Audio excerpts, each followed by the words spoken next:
রাফি আর নীলা কলেজের প্রথম দিনেই পরিচয়, ধীরে ধীরে বন্ধুত্ব, তারপর প্রেম। ছেলেটা স্বপ্ন দেখতো বড় লেখক হবে, আর মেয়েটা চাইতো গ্রামের ছোট্ট স্কুলে পড়াতে। সবকিছু ঠিকঠাকই চলছিল। হঠাৎ একদিন নীলা হসপিটালে ভর্তি। কিছুদিনের মধ্যেই জানা গেল ওর ব্লাড ক্যান্সার। রাফি প্রথমে মানতে চায়নি, তারপর সব ছেড়ে ওর পাশে বসে রইল দিনরাত।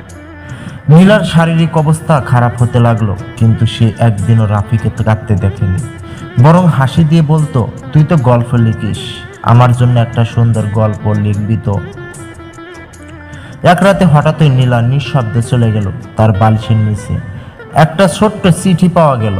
রাফি, তুই অনেক বড় লেখক হবি, আমি জানি। আমার গল্পটা শেষ হয়ে গেলেও তোর গল্পটা যেন থেমে না যায়। তুই লিখতে থাকিস, আর আমি তোর প্রতিটি লাইনে থাকব। রাফি আজও লেখে, প্রতিটি গল্পের শেষে থাকে নীলার জন্য।